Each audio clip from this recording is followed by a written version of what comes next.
I knew she was gonna screw me the second she called me kiddo in the quarterly all hands. I'm 34. I've got 2 slip discs, plantar fasciitis, and I drink black coffee like it's a prescription. But yeah, kiddo. And that was right after Meredith walked on stage and unveiled my feature, a data sync protocol I spent 3 Thanksgivings debugging, as if she coded it in a fever dream between pillates and passive-aggressive Slack emojis. I didn't even get a mention, not even a shout out to the team. Just her, grinning like she discovered fire, while the rest of us sat clapping like underpaid seals. 5 years. That's how long I held that company's tech stacked together with digital duct tape and hope. I was the back end, front end, uptime, downtime, coffee runs, crisis calls at 2 a.m., all of it. If Meredith was the face of the company, I was the spine. God knows she had no clue where any of the bones connected. Honestly, I didn't do it for glory. I liked building. I like solving things. There's something stupidly romantic about pushing code at midnight while the office is dark and quiet, and the only sound is the janitor humming old Bon Jovi in the hallway. I like being the reason things worked. But over time, that pride turned sour. It's funny, most folks don't know this, but 97% of people who listen to stories like this never hit that subscribe button or tap like. If you're in that group, hey, no shade, but it really does help us keep sharing these wild, true tales from the heart of corporate America.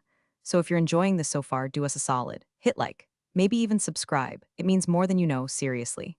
Anyway, Meredith, she knew how to work a room. Had that LinkedIn influencer charm. You know the type? Big hand gestures, fake relatable stories about humble beginnings in a WeWork, and a way of saying team effort while making sure the spotlight stayed on her face. She once told a group of angel investors that her vision for the platform came to her during a silent meditation retreat. Meanwhile, I was home with a 101-degree fever trying to figure out why the analytics module was leaking memory like a faucet in a cheap motel. But I stayed through layoffs, budget cuts, and that one Christmas when payroll accidentally went out late and we all got Venmo'd half our checks with the subject line I owe you Christmas tree. I stayed because deep down I thought I mattered. I thought maybe she saw it too in her own twisted, controlling, HR-polished way. She called me her safety net once. Said, if anything ever breaks, I know you'll catch it before anyone notices. And I did, over and over, until I didn't.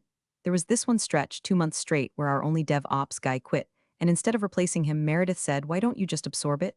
You're already touching the APIs, right? Touching the APIs. Like I was fondling code instead of writing the back-end architecture that powered every single client dashboard. But fine. I absorbed it. I built the deployment pipelines, patched security holes, handled uptime monitors, and personally carried our uptime back above 99.95%. And when a certain Fortune 100 client threatened to drop us because of latency issues, I stayed up 4 nights straight until I rebuilt their environment from scratch. I was too tired to even present the fix. I just emailed it in. Meredith screen-shared it the next day to a round of investor applause. Claimed she led the team through the storm. I didn't even bother to correct her. I just went back to my keyboard like always. By year 5, I had stopped expecting anything. No bonuses, no credit, no equity. Just the slow drip of gaslight compliments and the occasional coffee gift card with a note that said you're a lifesaver, while she flew business class to pitch my work as her legacy. But I'll tell you the exact moment the resentment turned into something sharper. It was a Tuesday, late spring. Meredith was giving a webinar to some up-and-coming VCs, and I had to sit in the Zoom chat fielding tech questions. Someone asked how we handled real-time load balancing. Meredith smiled and said, oh, that's all part of the dynamic architecture I built early on. I've always believed in engineering resilience. My screen cracked a little from how hard I clenched my jaw. That dynamic architecture was a rat's nest I rebuilt from scratch after her original spec doc turned out to be a Pinterest board with arrows. That night, I walked home and thought, if I disappeared tomorrow, this whole place would fall apart. I wasn't wrong. It happened on a Wednesday. Wednesdays were usually quiet, midweek fog, half the team working remote, nobody breathing down your neck yet about Friday deadlines. I came in early like I always did, because some Jenkins jobs were failing overnight and Meredith wanted the platform spotless for new client demo. I fixed the issue in under 10 minutes. No one noticed. No one ever did. At 9:42 a.m., I got the Slack ping. Hey, can you swing by my office real quick? Smiling face with smiling eyes, that emoji. Meredith always used smileys like she was softening a blow she knew would hurt. I grabbed my coffee, cold by then, and headed in. Figured she wanted a status update or maybe to ask if we could slightly rework the API for a last-minute feature request she promised someone over Risay. She was sitting on the edge of her desk, not behind it, power move. Her phone was face down, her laptop closed. I knew instantly something was off. She smiled, not warm, not apologetic, just tight and rehearsed. I'll get right to it, she said, voice syrupy. This isn't easy. We've made the decision to eliminate your position. It's a strategic realignment. I blinked. Wait, what? We're rethinking engineering spend. The board wants lean, nimble, adaptive. I didn't speak. I just stared at her, heart suddenly pounding like I'd sprinted. Then she tilted her head like she was doing me a favor by saying it clearly. You were just scaffolding, she said. Vital while we were building. But now the structure's sound. We can stand without it. That's when my ears started ringing. I actually had to swallow to keep from laughing. Scaffolding. I had built her structure. And she thought it could stand without me? We've brought in a DevOps consultant, she continued, fractional. He'll take over the infrastructure bits, like my entire job could be parceled out to a part-timer from Upwork. I opened my mouth, closed it, tried again. You're firing me? We're eliminating the role, she said quickly, HR trained. Lawyer approved, you'll get a standard package, 2 months severance. If you prefer to skip the goodbyes, I totally understand. We can clear your things later. My fingers tightened around my coffee cup. I remember thinking absurdly, don't crush it. It's the nice ceramic one. You have 5 minutes, she added, already moving to sit behind her desk. Thank you again for everything. I walked out of her office like a ghost, past the glass-walled conference room where her assistant was prepping color-coded decks, past the interns talking about burrito bowls. Nobody knew. Nobody looked up. I was disappearing quietly, the same way I had worked. At my desk, I didn't cry, didn't rage. I sat down, stared at my screen, and took 3 deep breaths. Meredith thought I was scaffolding? Fine. But she just removed the one thing holding up her whole damn tower. In my inbox, there was already a calendar invite from HR. 10:30, exit process. I stared at it, fingers hovering over the keyboard. 2 months, that's what 5 years of my life was worth. 2 months and a thank you email. I opened Slack, typed a goodbye message in the dev channel. Something polite, empty. Got a handful of heart emojis and wait, what? Replies. Nobody pinged me privately. I was alone. Utterly, and I'd never seen things more clearly. Meredith didn't understand what she'd done. Not yet, but she would. The last day didn't feel like a last day. No farewell lunch, no awkward card with everyone's signatures, no fake tears from people who never learned how to pronounce my last name. Just silence and a sterile checklist from HR, emailed at 8:01 a.m. with the subject line, final steps for offboarding, return badge, sign NDA, deactivate accounts. Smile and vanish. I showed up at 9 a.m. sharp, mostly because I wanted to control how it ended. If they were going to erase me, I was going to choose how I disappeared. My desk was already stripped, someone must have pre-cleared it. The only thing left was a sad little succulent with 2 dead leaves and a coffee mug that said, I debug, therefore I am. I took the mug, left the plant. Most people didn't even know I was still there. Meredith wasn't in yet. Morning alignment with investors, according to her calendar. The same investors she'd be pitching the platform to in a few weeks. The same platform I built, piece by undocumented piece. I sat down one last time and opened my laptop. No one hovered, no one questioned. I pulled up the admin dashboard for the internal API registry. It looked the same as always, unassuming, clinical, just rows and rows of keys with UIDs and access levels. Mine was at the top, labeled System Bootstrap Root, the one that tied together half the infrastructure. It was never supposed to be like that. Years ago, when we were scrappy and broke, I told Meredith we needed a proper license for the enterprise-level API gateway. Something secure, scalable, with redundancy. She waved it off, said, we're not there yet, just use what you've got. You're smart, you'll figure it out, so I did. I used my developer key. Temporarily, I told myself, just until we got funding. But funding came, twice. And every time I asked to replace the architecture, to untangle the brittle web that relied on my identity to function, she said the same thing, not a priority. If it ain't broke, don't fix it, so I became the linchpin. Quietly, permanently. They scaled the company on top of a piece of me, and now they were pushing me out without even bothering to check what I took with me. I hovered over the toggle. Disabling the key wouldn't shut everything down yet. I wasn't stupid or vindictive. I wasn't going to drop the hammer while clients were live. But the demo environment? The sandbox Meredith would be using to pitch a $35 million round that ran on my key. Click, status, revoked. Timestamp 10:17 a.m. User redacted, no fanfare, no fireworks, just one less key in the system. I closed the dashboard, cleared my cache, and signed out of every tool. Slack, Jira, GitHub, all of it. Then I stood up, slid my laptop into the hand-me-down company tote I never returned, and walked to HR for the final handshake. Anything you'd like to say? The rep asked, all soft voice and practiced sympathy. I smiled, nope, all good, and I meant it. I wasn't angry anymore. I wasn't even sad. Because the platform was now a house with no foundation. Meredith had no idea she was standing on a trapdoor. The first Monday without work hit like a prank no one bothered to finish. I still woke up at 6:30, muscle memory dragging me into my routine, made coffee, opened my laptop, checked the internal uptime dashboard, only to remember I didn't have access anymore. It was quiet. The kind of quiet that hums like tinnitus. No pings, no bug reports, no Meredith forwarding passive-aggressive emails from clients with the subject line, urgent P1 issue at 11:48 p.m. Just silence and the sound of my neighbor's dog losing its mind over a squirrel. I stared at my inbox. Nothing, not even a LinkedIn message. 5 years of digital blood, sweat, and burnout, and I vanished like cached data, dumped, flushed, and forgotten. The bitterness came in waves, not rage, not drama, just that dull throb of being discarded like a used Kleenex. You spend half a decade stitching a system together like Frankenstein's intern, and the second it looks alive, they push you out and call it a miracle. I checked the company site. They'd updated the team page. My picture was gone. They'd even cropped me out of the group photo from last year's retreat, like I never existed, like my name wasn't in half the code base. I met up with a friend that afternoon, Lisa, former QA lead before she burned out and switched to dog grooming. She looked at me like I was a fresh bruise. You could sue, she said. Wrongful termination, hostile work environment, IP theft. I stirred my coffee. No contract violations. They made sure of that. She leaned in. Then do a LinkedIn takedown. Air it all out. Meredith's a fraud and you know it. I shook my head. No, I'll wait. Wait for what? You'll see. She sat back and blinked. Damn, that's scarier than I expected. I smiled, but there wasn't much warmth in it. Just wait. See, the thing about Meredith was she always believed the spotlight made her untouchable. She believed charisma could plug any leak, polish any glitch, outshine any weakness. But charisma doesn't debug a failing API. Charm doesn't maintain uptime at scale. And public speaking doesn't replace the person who actually wrote the engine. So I waited. Not because I was plotting, not because I needed to see her fall, but because I knew gravity doesn't need help. Over the next few weeks, I rebuilt my resume, but I didn't send it.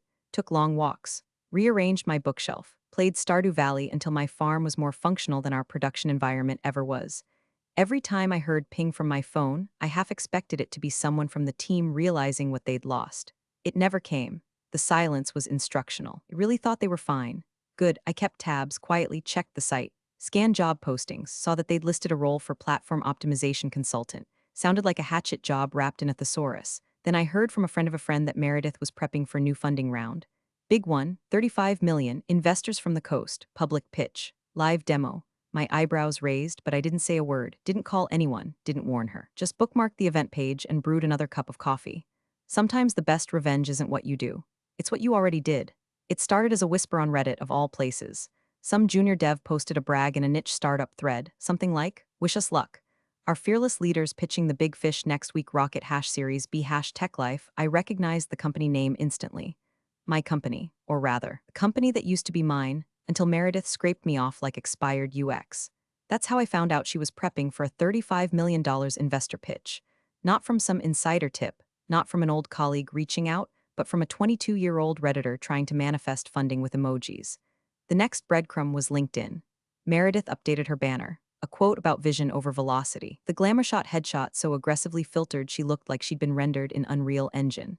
Her job title was now Founder Visionary Product Architect. Architect. That word made my eye twitch. The caption, excited to share our journey with some incredible partners next week. The platform is stronger than ever, stronger than ever. I could almost hear her saying it, hand over heart, fake humility on full display. Probably practicing in front of a ring light, repeating my roadmap like it came to her in a lucid dream. By the end of that week, word had spread. Even people outside the company were buzzing.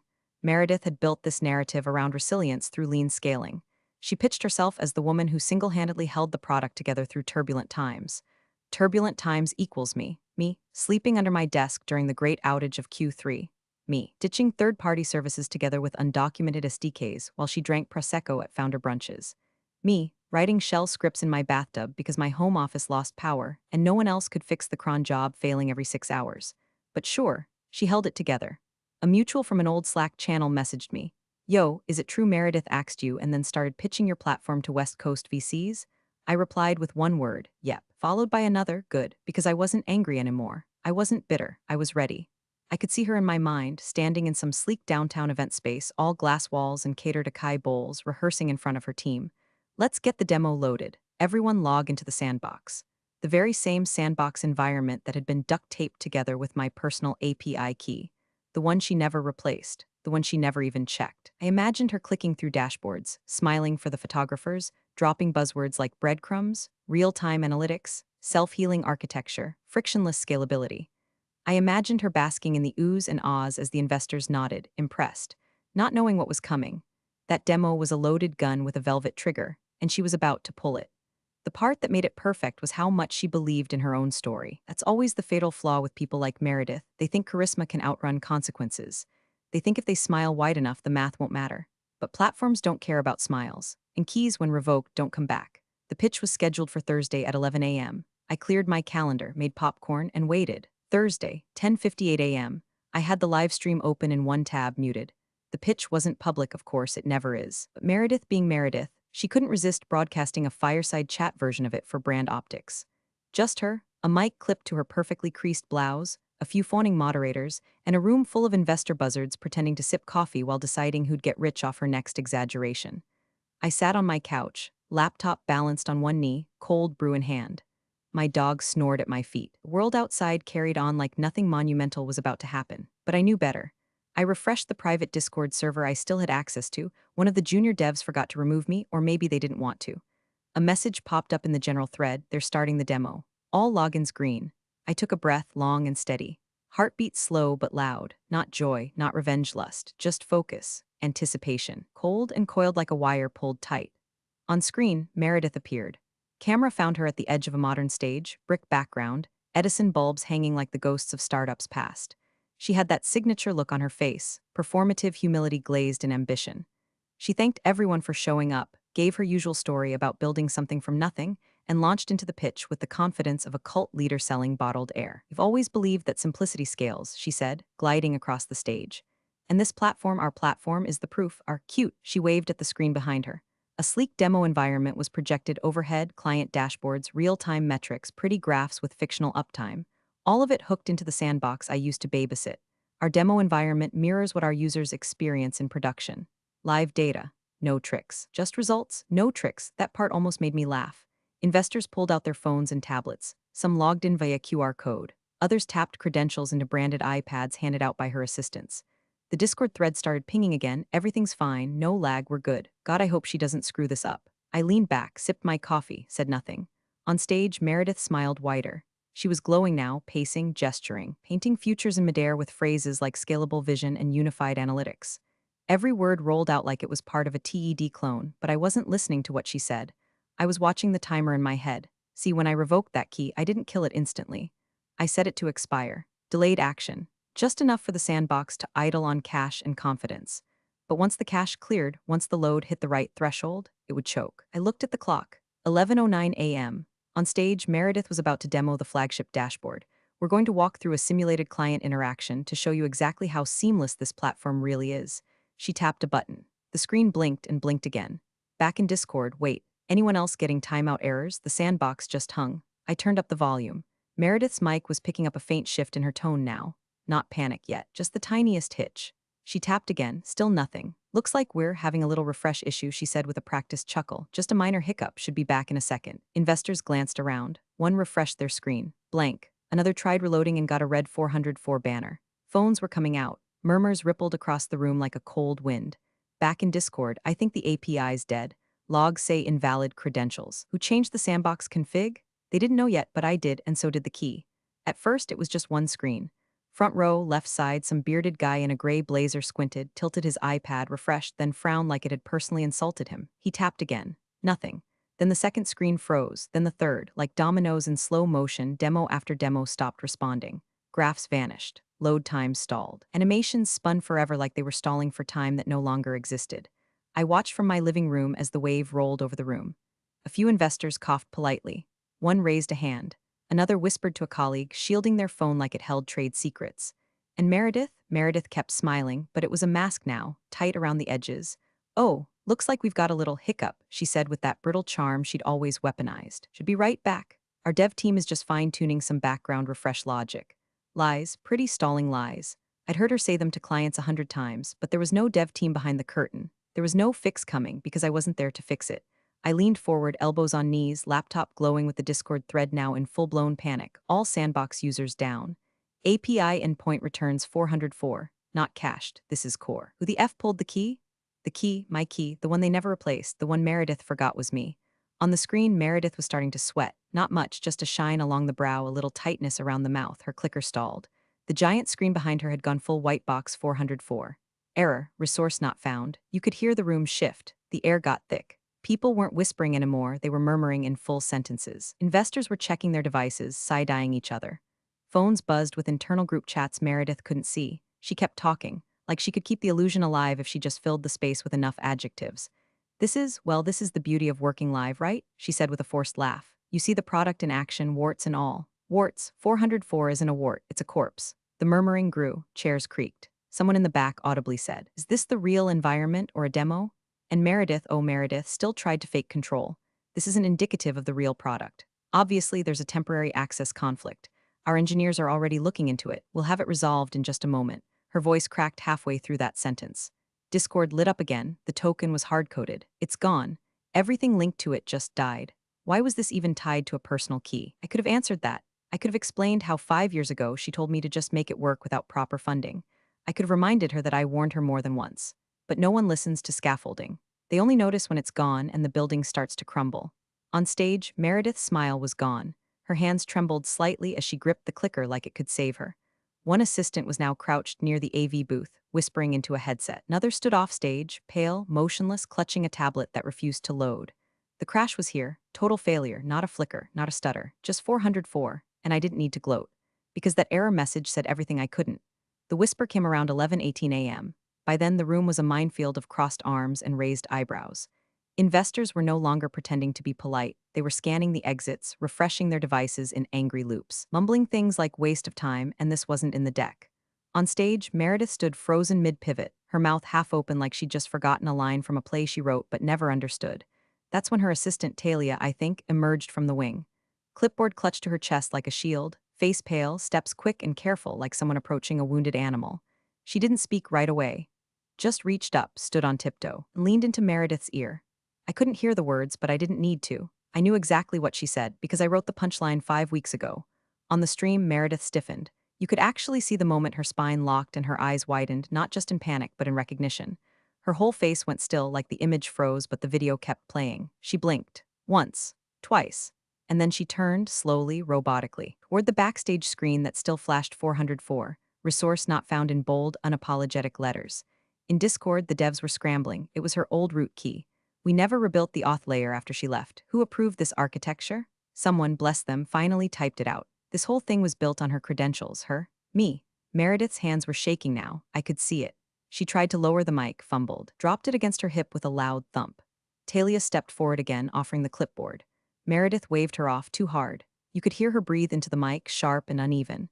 Her eyes scanned the room like she was looking for an escape route, or maybe a time machine, because now she understood.